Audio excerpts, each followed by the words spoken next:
ശബരിമല സ്വർണ്ണ കവർച്ച കേസിൽ അറസ്റ്റിലായ ദേവസ്വം ബോർഡ് മുൻ പ്രസിഡന്റ് PS പ്രശാന്തിനെയും ബോർഡംഗം A അജികുമാറിനെയും പ്രത്യേക അന്വേഷണ സംഘം കസ്റ്റഡിയിൽ വാങ്ങി ചോദ്യം ചെയ്തു.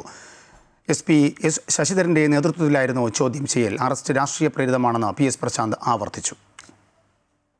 SIT സമർപ്പിച്ച കസ്റ്റഡി അപേക്ഷ പരിഗണിച്ചാണ് കൊല്ലം വിജിലൻസ് കോടതി PS പ്രശാന്തിനെയും A അജികുമാറിനെയും ഒരു ദിവസത്തേക്ക് പ്രത്യേക അന്വേഷണ സംഘത്തിന്റെ കസ്റ്റഡിയിൽ വിട്ടത്. ജില്ലാ ആശുപത്രിയിൽ വൈദ്യപരിശോധന പൂർത്തിയാക്കിയ ശേഷം ഇരുവരെയും കൊല്ലം പോലീസ് ട്രെയിനിംഗ് സെന്ററിലെത്തിച്ച പ്രത്യേക അന്വേഷണ സംഘം വിശദമായി ചോദ്യം ചെയ്തു. വൈദ്യപരിശോധനയ്ക്ക് ശേഷം മാധ്യമങ്ങളോട് പ്രതികരിച്ച ദേവസ്വം ബോർഡ് മുൻ പ്രസിഡന്റ് PS പ്രശാന്ത് തന്റെ അറസ്റ്റ് രാഷ്ട്രീയ പ്രേരിതമാണെന്നും നിരപരാധികൾ ശിക്ഷിക്കപ്പെടാൻ പാടില്ലെന്നും പറഞ്ഞു.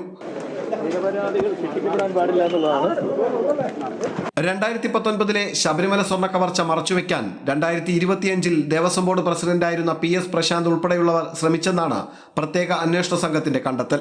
ഈ കണ്ടെത്തലിന്റെ അടിസ്ഥാനത്തിലാണ് PS പ്രശാന്തിനെയും A അജികുമാറിനെയും അറസ്റ്റ് ചെയ്തത്. കസ്റ്റഡിയിൽ നടത്തിയ ചോദ്യം ചെയ്യലിൽ നിന്ന് കേസിലെ നിർണായക വിവരങ്ങൾ ലഭിച്ചതായാണ് അന്വേഷണ സംഘത്തിന്റെ വിലയിരുത്തൽ. ഇതിന്റെ അടിസ്ഥാനത്തിൽ ഉടൻ തന്നെ തുടർ നടപടികളിലേക്ക് കടക്കാനാണ് SITയുടെ നീക്കം. കേസിൽ കൂടുതൽ പേരുടെ അറസ്റ്റ് ഉണ്ടാകുമെന്ന സൂചനയും അന്വേഷണ വൃത്തങ്ങൾ നൽകുന്നു. 2019 ദ്വാരപാലക ശില്പപ്പാളി കേസിലാണ് PS പ്രശാന്തിനെയും A അജികുമാറിനെയും പ്രതി ചേർത്തിരിക്കുന്നത്. അമൃത ന്യൂസ്, കൊല്ലം.